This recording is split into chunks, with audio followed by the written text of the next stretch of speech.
At 2:30 a.m. on June 15, 1815, tens of thousands of French soldiers around the town of Beaumont, France, were roused from their bivouacs. After hurriedly cooking breakfast, cleaning weapons, and answering roll call, the myriad battalions, regiments, and divisions formed up ready to take the road to the Belgian frontier 3 miles to the north. This mass of soldiery assembled into three great columns that snaked along the paved avenues and dirt paths leading to the Belgian city of Charleroi. At 3:30 a.m., the first French troops stepped foot on Belgian soil. As the Gallic host entered Belgium, squadrons of light cavalry leading the advance fanned out over the countryside. Within minutes, these marauders clashed with mounted Prussian vedettes monitoring the Franco-Belgian frontier crossing points. Here and there, sharp skirmishes and running fights ensued. As the Prussian sentinels were pushed back, French riders attempted to secure the border villages. At some of these, they were met with vicious enemy sniper fire. Both French and Prussian cannons boomed intermittently as Prussian infantry garrisoning the villages resisted the French advance. Soon, smoke from burning and looted buildings boiled upward into the summer sky as the French troops made their way deeper into Belgium. The critical phase of the Waterloo campaign had begun. The French troops who marched into Belgium on June 15, 1815, belonged to the 120,000-strong Army of the North, commanded by the recently restored Emperor Napoleon Bonaparte. It would be the instrument Napoleon intended to employ for the destruction of the two enemy armies then stationed there. An Anglo-Dutch-Belgian-German force of 106,000 men under English Field Marshal Arthur Wellesley, Duke of Wellington, and the Royal Prussian Army of the Lower Rhine, composed of 117,000 troops overseen by Field Marshal the Prince of Wahlstatt Gebhard Leberecht von Blücher. The decision for a strike into Belgium was the result of the French leaders' desire to seize the strategic initiative by immediately going on the offensive. By clearing the Allies from Belgium, Napoleon could then circle around the 220,000 Austrians preparing to invade France from southern Germany, and the 150,000 Russians then gathering in the central Rhine area, thus cutting their line of communication, forcing both foes to retreat eastward away from France. The gist of the Emperor's move into Belgium was clear. He intended to grab Charleroi, getting between the coalition armies, then strike each in turn, anticipating each would fall back on its lines of communication. The English to the west, the Prussians to the east. However, he had to do more than merely push the Allied armies in Belgium back. One or the other had to be wrecked enough to force its parent country out of the war. To achieve his Belgian gambit, Napoleon fashioned the Army of the North, which he would command in person.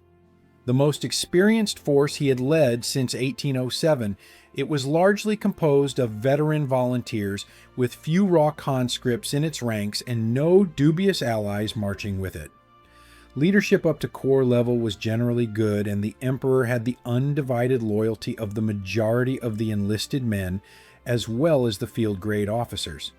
French General Count Maximilien Foy noted in his journal that the troops exhibit not patriotism, not enthusiasm, but an actual mania for the Emperor and against his enemies.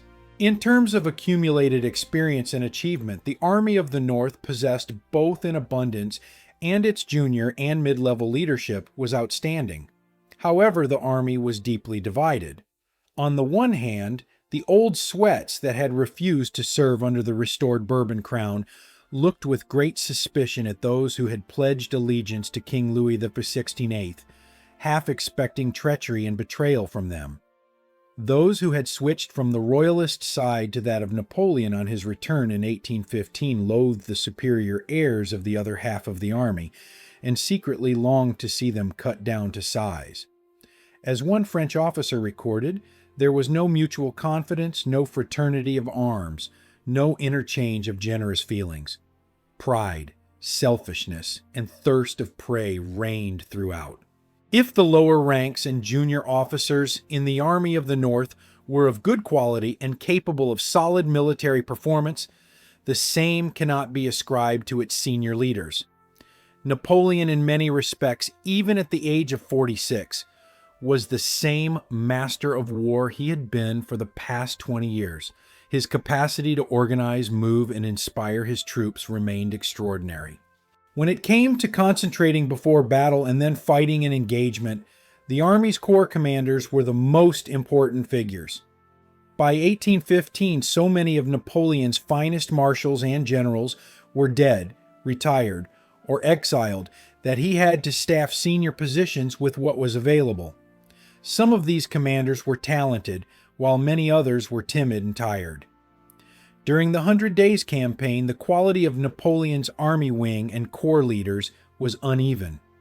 Marshal Ney, who handled the left wing on June 16th, was popular with the ordinary soldier and extremely brave in battle. But his tempestuous personality and lackluster performance during the 1814 campaign in northeastern France had shown he was past his prime. Other corps leaders' shortcomings included indecisiveness and a lack of confidence.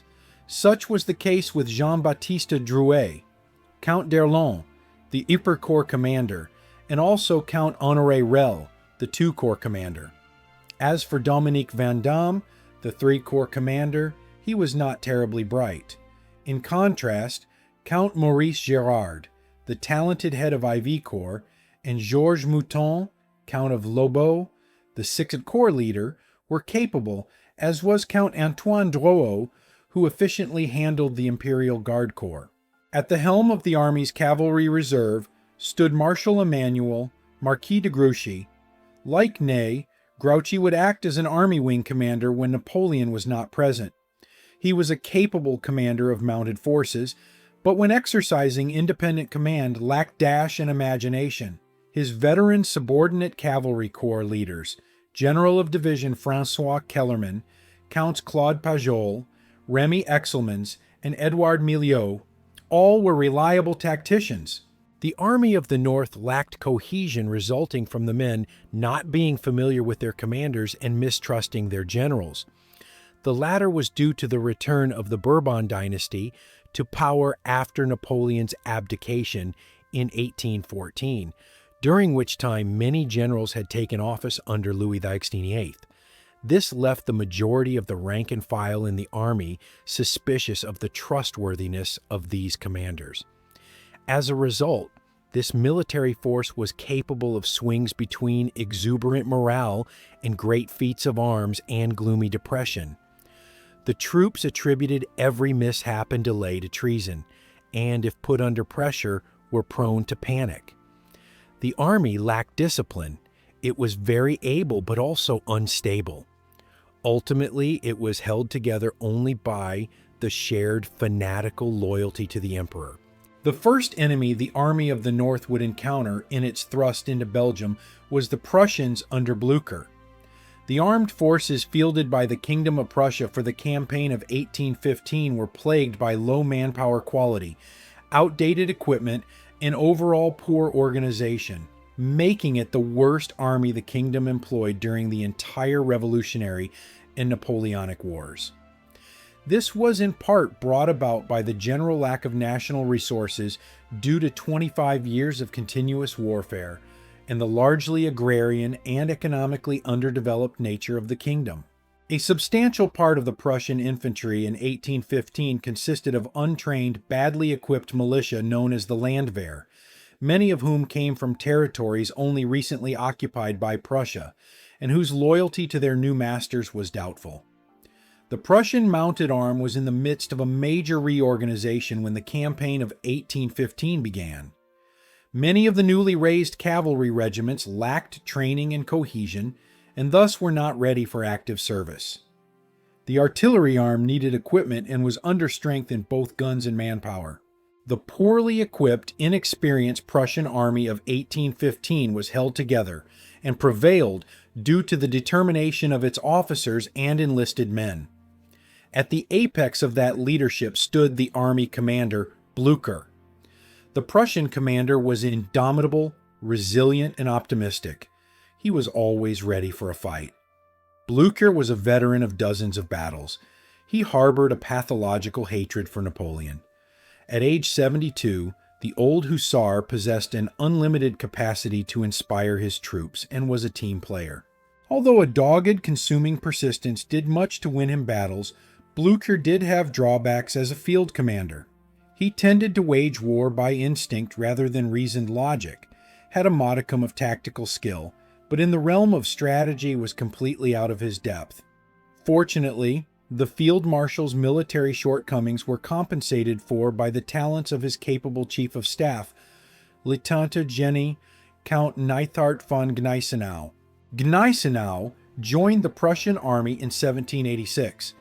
After the crushing defeat inflicted upon it by Napoleon in the campaign of 1806, he was instrumental in reshaping the outdated army into a modern national patriotic force.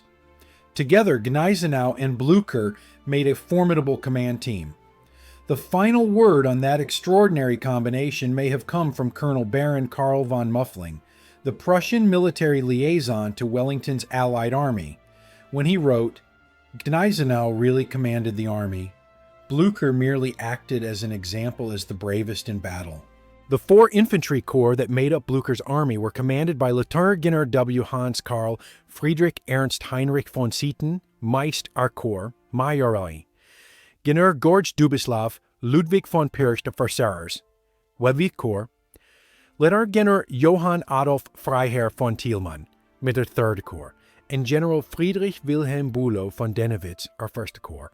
Zieten was a tough and effective veteran of the 1813 and 1814 campaigns against the French. Pirch, I had served adequately in the German wars of liberation against Napoleonic France. Thielmann, a Saxon by birth, had fought in the French Revolutionary Wars as an officer in Saxon service. Fought for the French in 1809 and at the 1812 Battle of Borodino. Changed sides for the 1813 and 1814 campaigns fighting under the Russian flag. Then entered Prussian service in early 1815. He was an experienced combat leader. Bülow was a seasoned veteran with victories over the French at the battles of Gross Beeren and Dennewitz in 1813.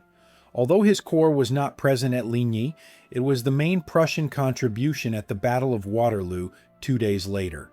Except for Bülow, Blücher's army did not contain Prussia's tested senior combat leaders. Because it was deemed vital that Gneisenau be paired with Blücher, outstanding Prussian military leaders such as York, Kleist, and Tauentzien, all of whom outranked Gneisenau, could not be assigned to the army of the Lower Rhine. Hence, the only answer was to appoint younger generals to handle Blücher's corps, even at the price of depriving the army of the services of the better, yet senior officers. Of the 4 corps heads, only Bülow was senior to Gneisenau, and so his IV corps was designated as Blücher's reserve, in the hope Bülow would not find himself under Gneisenau's orders. In all, the Prussian generals were a reasonably able lot with experience and valor. However, they lacked the elan and tactical flair possessed by the best of their French counterparts. As the spring of 1815 wore on, Wellington's polyglot army gathered around Brussels, and Blücher's the Meter II and the 3rd Corps spilled into Belgium. Many of the Prussian units, especially the cavalry, never reached full strength. Much of the rapidly expanded army consisted of ill-trained militia, armed with barely serviceable weapons.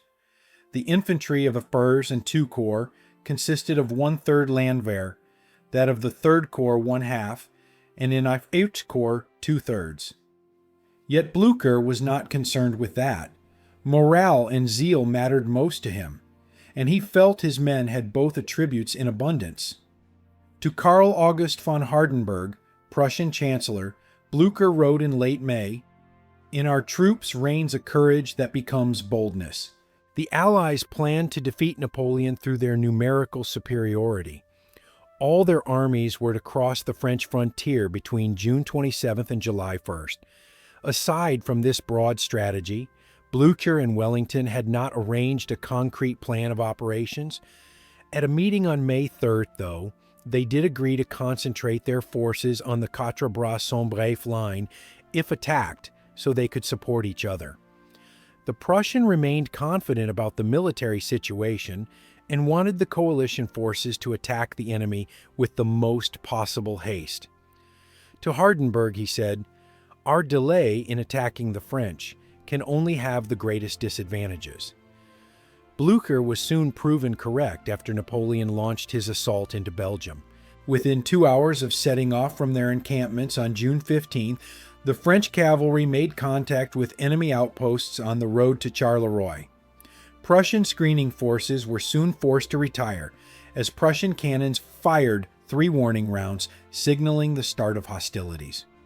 As the French advanced during the morning, battalion-sized clashes at the towns of Thuin, Marchienne-au-Pont, and Ham-sur-Eure marked the approximately 20,000-strong center column's progress toward Charleroi. To its left was a mass of 27,000 French infantry and cavalry. To its right, another column of 18,000 French foot and horse soldiers. At 11 a.m., sappers and marines from the Imperial Guard breached Charleroi's defenses, followed by its occupation by French hussars. As the French light cavalry swarmed into the city, the Prussian defenders retreated. Napoleon entered the town soon after. With the capture of Charleroi, the French quickly fanned out toward Gosselies and Gilly to the north and east, respectively. It was not until 9 a.m. that Blücher, at his headquarters in Namur, learned of the French invasion. Faced with a critical situation, the old hussar issued orders to concentrate his army at the town of Sombref, 15 miles northeast of Charleroi. This would be difficult in the face of an advancing enemy since the Prussian army was spread widely over southern Belgium. Zieten's 32th 533-man Furth Corps was encamped between Charleroi and Gembloux. Prussian's II Corps, numbering 31,000, was situated northeast of Namur. Thielmann's the Third Corps of 25,000 troops was below the Meuse River near Dinant, and Bülow's IV Corps of 30,000 troops was near Liège. Regardless of the delicate situation he was in, Blücher, after sending word of the French invasion to Wellington at Brussels, wrote to his wife, "Bonaparte has engaged my whole outposts. I break up at once and take the field against the enemy. I will accept battle with pleasure." As the Prussian army moved to assemble at Sombref, Zieten, on instructions from Blücher, drew back toward Sombref. On the way, he placed division-sized forces supported by cavalry and artillery in defensive positions to slow the French advance. By nightfall, the Prussian IV Corps had successfully broken contact with the oncoming French and bivouacked between Ligny and Sombref. Its casualties for the day numbered 1 to 100 men. The French lost half that number. By day's end, Blücher had started concentrating his army around Sombref, as agreed with the Duke of Wellington. I Corps covered the assembly area as II and the Third Corps raced west. The Prussian IV Corps had been sent orders to proceed to Sombref, but those instructions were not received by Bülow in time for him to carry them out. At the end of June 15th, Blücher had every reason to believe that the plan formulated on May 3rd to combine the Allied armies in Belgium and confront Napoleon in one great battle was on track and would take place the next day. He could not have been more wrong. As June 15th came to a close, Napoleon sent part of the Army of the North under Marshal Ney to secure the Quatre Bras crossroad, while Marshal Grouchy, with the remainder of the army, pursued the Prussians to Ligny. Napoleon's intent was to cut the link between his two adversaries, the Nivelles-Sombref-Namur road, and, as he later wrote, take the initiative of attacking the enemy armies one by one. Unknown to Blücher, Wellington, described as always being inclined to accept a battle than to offer one, had done little on June 15th to comply with the arrangement he had previously made with Blücher. The French assault at Charleroi had not convinced him that Napoleon intended to drive a wedge between the two Allied armies. He believed the French would attack Mons to his right in an attempt to cut him off from his supplies and escape route to the English Channel. It was not until early on June 16th that Wellington realized Napoleon's true intentions. Regardless, Wellington did not issue orders to move his army to Quatre Bras, 8 miles from Sombref, until 5 a.m. on June 16th. The Duke's dawdling prevented his army from concentrating in time to lend direct support to the Prussians at Ligny later that day. Instead, Wellington spent June 16th merely containing Ney's force at Quatre Bras. Arriving at Sombref during the evening of June 15th and aware that Bülow's command would likely not join the rest of his army the next day, Blücher nevertheless decided to engage the French in battle southwest of Sombref at the village of Ligny on the 16th. The Field Marshal's decision was influenced by messages from Wellington assuring him that 60,000 men of Wellington's army would be in a position to support Blücher by the afternoon of the 16th. In reality, the Duke's information regarding his troop positions was extremely inaccurate. Wellington soldiers would only arrive at Quatre Bras after 3 p.m. on June 16th and only in a steady trickle. It would not be until the afternoon of June 17th that the Englishman's entire force was finally united. Around noon on June 16th, Wellington rode from Quatre Bras to meet Blücher. The former promised that he would come to the aid of his ally only if the French did not attack him at Quatre Bras. Nevertheless, Blücher still expected at least the aid of 20,000 soldiers from the Anglo-Dutch army. In anticipation of receiving this support, the Prussian right wing at Ligny was intentionally left in the air ready to connect with Wellington's men coming from the west. Meanwhile, thinking only one Prussian corps stood at Sombref, Napoleon ordered Grouchy to advance against it on June 16th with the 3rd and 4th Infantry and Ligny II and Animauer Cavalry Corps. At the same time, Marshal Ney, leading an army in 2 Infantry in the 3rd Cavalry Corps, would drive on Quatre Bras. Napoleon followed with the Imperial Guard and 2nd Infantry Corps as a reserve, ready to support either Ney or Grouchy as the situation demanded. In the early morning hours of June 16th, Napoleon fully expected the Prussians to continue their retreat east from their exposed position at Sombref.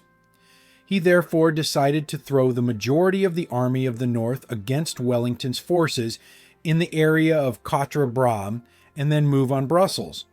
Then news reached him that instead of retreating, the Prussians were reinforcing Zieten's corps at Sombref. At 11 a.m., the Emperor saw the large masses of new Prussian forces, Prussian II and the 3rd Corps, approaching the area. Napoleon decided to change his plan for June 16th. He would frontally assault the Prussian forces, then staging at Ligny, and have Ney bring most of his command from Quatre Bras to fall upon the Prussian right flank and rear. Exclusive of Ney's force, Napoleon planned to mass 68,000 men, including 2,500 cavalry and 210 cannons for the battle. With only Vandam's infantry and 2 reserve cavalry corps on hand facing the Prussians at the time Napoleon made his decision, the battle he anticipated could not begin until the rest of the army's right wing arrived and deployed for action.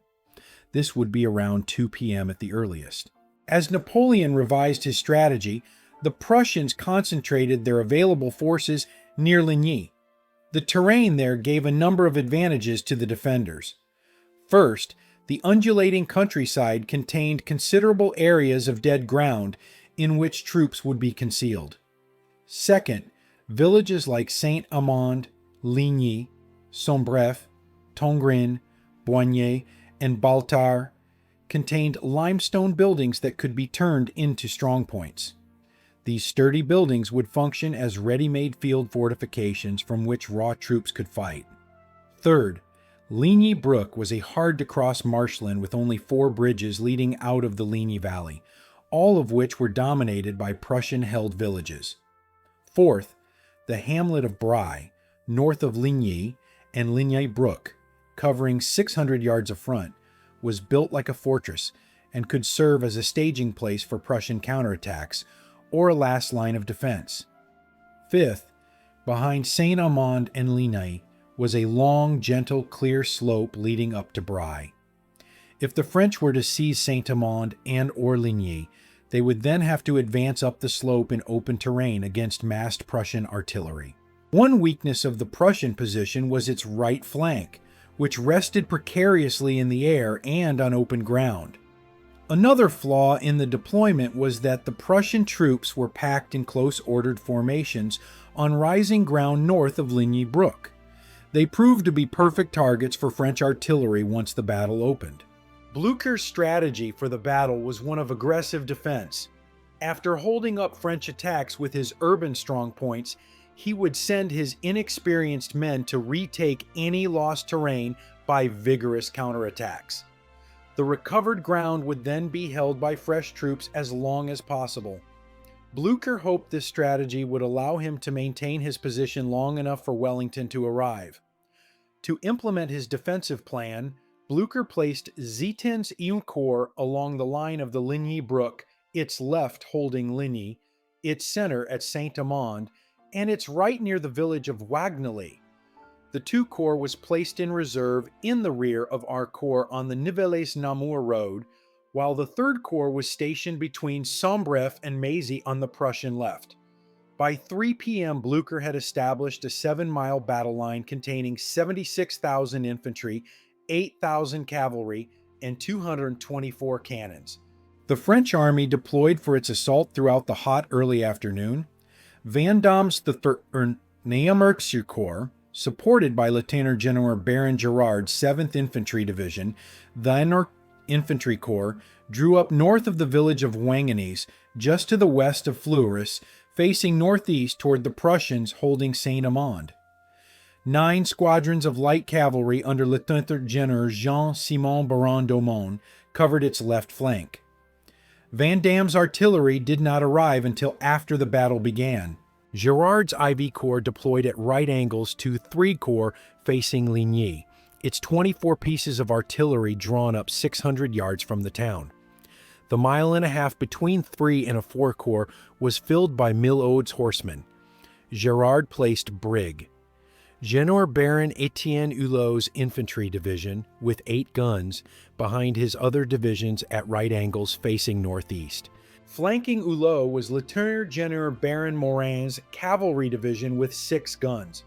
Exelman created a line by forming his ensues cavalry corps and 12 cannons to the left of Pajol's reduced Thiers cavalry corps, which also controlled 12 guns and 2 infantry battalions detached from Hulot. Exelman and Pajol faced the left flank of the Prussians, covering the area between Sombref and Balatre. The Imperial Guard Corps, with its 96 guns, and Milhaud's IV Cavalry Corps were held in reserve a little to the west of Fleurus. At 2:30 p.m., a French Guard artillery piece boomed, then again and a third time, signaling the start of the Battle of Ligny. Vendôme commenced the fight by sending forward the division under General of Division Etienne Lefol. His task was to attack Saint-Amand to draw as many Prussian reserves as possible into the front line of their western wing. This would ensure a large number of Prussians would be trapped around Saint-Amand when Ney's flanking force arrived. Lefol's regiments, formed in attack columns, rolled forward under the fire of Blücher's cannons situated north of Ligny Brook. Despite the pounding they took, after 15 minutes the French ejected the 3 infantry battalions of the Prussian First Corps 3rd Brigade, defending the village from its houses, walled gardens, and the church. As the retreating enemy fled over Ligny Brook, Lefol's men followed, but as they debouched from Saint-Amand, they were crushed by 40 Prussian cannons sighted north of the town. Meanwhile, French artillery dueled with their Prussian counterpart, causing the earth to tremble. With friendly artillery shells passing over their heads, 4 battalions from the Prussian 1st Brigade, I Corps, counterattacked and drove the French out of Saint-Amand. 15 minutes after the attack on Saint-Amand began, French artillery poured fire on Ligny, held by Major General Henkel von Donnersmarck's 4th Brigade, or Corps. Much of the French fire was, however, directed against the Prussian guns and reserve infantry beyond Ligny. One French eyewitness recorded, "Our artillery did considerable mischief among the great body of Prussian troops that were posted in mass on the heights and slopes. Since the French forces were on slightly higher terrain, as well as protected by undulating ground, they fared better against their enemy's return cannon fire." Lieutenant General Baron Marc Pichot's infantry division, IV Corps, advanced on Ligny in 3 columns preceded by a line of skirmishers. Prussian musket fire forced one column to retire, but the column made up of the 30th Line Regiment penetrated into the village only to be driven out due to mounting casualties and lack of support. Another assault on Ligny went in led by clouds of skirmishers and under cover of a barrage of French artillery, which blasted the town and the slopes beyond. Although this too was repulsed, 3 more attacks were made, enabling the French to gain a tenuous presence in the village. On the French right, the cavalry made moves to outflank the eastern margin of the Prussian III Corps, but without infantry support, the threats were idle. Hulot could not come to the aid of the cavalry since he was tied up fighting Prussian III Corps units holding Sombref and Tongrenel. The battle escalated when Girard hurled his 5,000-man division at the village of La Haye, threatening the right flank of the Prussians defending Saint-Amand. Blücher, from his headquarters at the Bussy Windmill, sent 2nd Brigade, Yeoman Corps, 5th Brigade, and the cavalry of 2 Corps to counter the French threat. Following a dense line of skirmishers, 2nd Brigade's 2 assault columns drove the enemy out of La Haye. Girard rallied his men, and again moving forward, expelled the now exhausted Prussians from La Haye, causing them to retreat over Ligny Brook. The cost to the French for this achievement was high, including the mortal wounding of Girard. Reacting to the loss of La Haye, Blücher threw 2nd Brigade at the town, driving the now disorganized and bloodied French out. At the same time, 5th Brigade occupied Vagnolay, despite suffering heavy fire from Lieutenant General Habert's division, 3rd Corps. To the west, Doman's light cavalry contained the opposing horsemen during the infantry clash. Reinforcements from the French right flank in the form of Lieutenant General Baron Jacques Gervais, Subservier's cavalry division, helped achieve this. By 5 p.m., the Prussian garrison in Saint-Amand was finally expelled, and its mauled battalions retreated to Bry. However, the devastating fire of Ziethen's 12-pounder batteries prevented the French from debouching from the village. Meanwhile, part of Lieutenant General Baron Louis Vichery's division, Yves Corps, accompanied by 2 cannons, was thrown into the fight for Ligny. The Prussians responded by reinforcing the town with 4 battalions from the 3rd Brigade. As increasingly fierce combat raged among the villages below Ligny Brook, Napoleon, at 5:30 p.m., prepared to deliver the coup de grace by having Ney attack their western flank with d'Erlon's corps from Quatre Bras, while Lobau's 6th Corps, the Guard, and Milhaud's cuirassiers crashed through the Prussian center. If all went according to plan, the Western Prussian forces would then be encircled and destroyed between Vandamme, the Guard, and d'Erlon. If Ney carries out my orders well, not a single gun of the Prussian army will escape. It is going utterly to be smashed, said Napoleon. As the Emperor prepared to deliver his decisive blow, news of an unidentified column was reported heading eastward to Fleurus in the French rear. Then it was learned that the French had abandoned La Haye.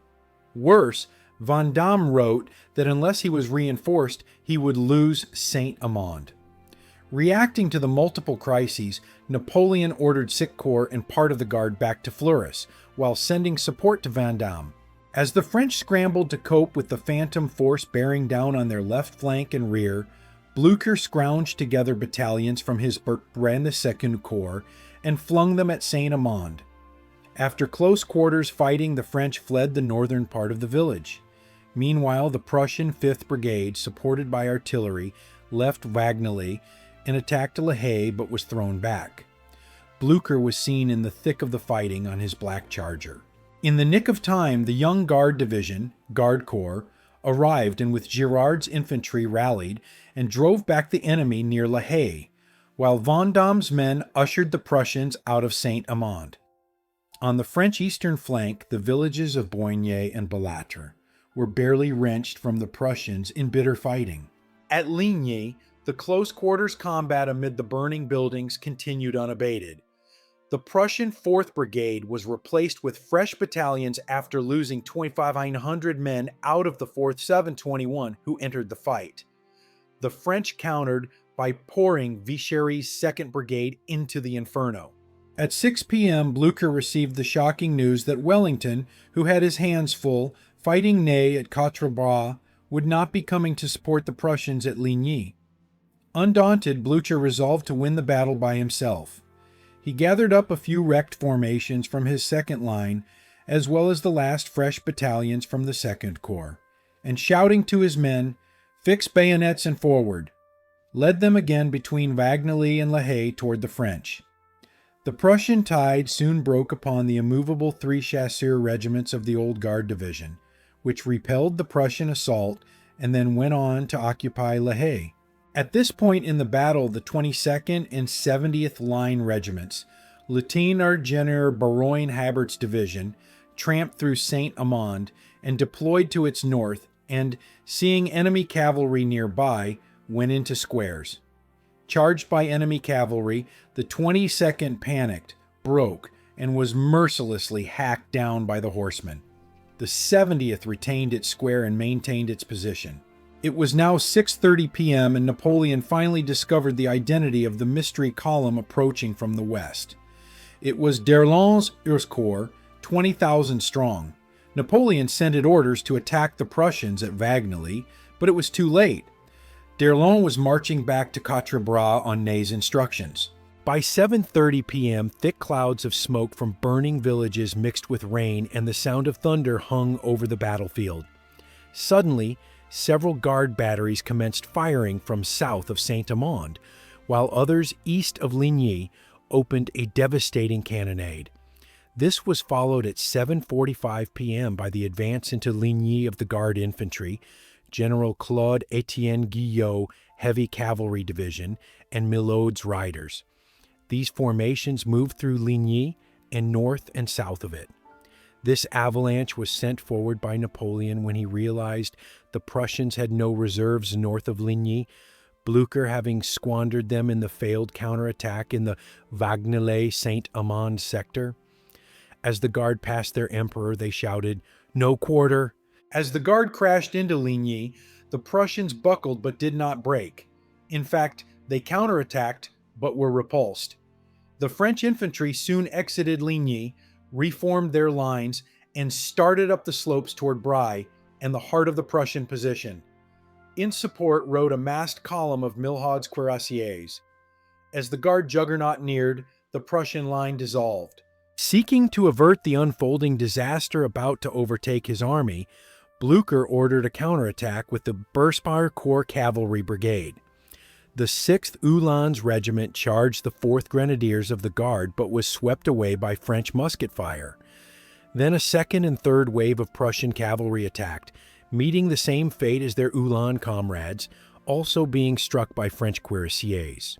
Blücher had charged at the head of the 6th Uhlans and had his horse killed from under him, the animal pinning the field marshal to the ground. Blücher's aide, Lieutenant Collectif Count von Nostitz, was able to cover his leader with a cloak as French cavalry stormed past.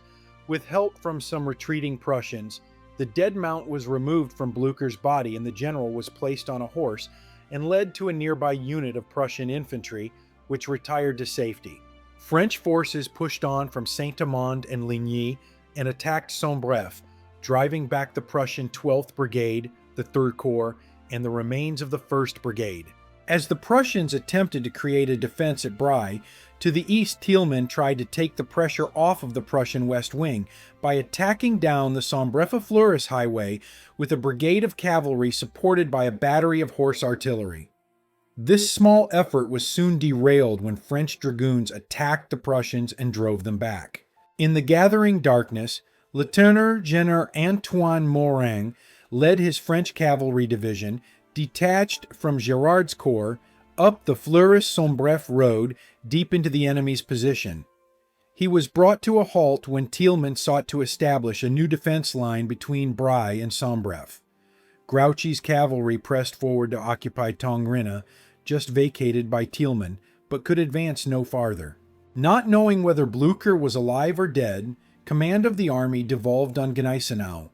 The army was ordered to retreat to Wavre, 13 miles to the north. It was the only real choice, since I and the Saint Corps were already streaming away in that direction, and the way to join Wellington was blocked by the French. Later that evening, Blücher directed the army to march to join Wellington, who on June 17th pulled out of Quatre Bras. At 5 a.m. on June 17th, 14 hours after the Battle of Ligny began, the Prussian army, after suffering 16,000 casualties, as well as the loss of 21 artillery pieces, moved northward. Although they had captured Ligny, the French, who lost 12,000 killed, wounded, and missing in the battle, had never reached the open ground beyond the village, having been stopped by the Prussian rear guard and the dark of night. On June 18, 1815, Napoleon would fight at the village of Waterloo, and his fate would be decided by the timely arrival of Blücher's Prussians, whom he had failed to destroy 2 days earlier.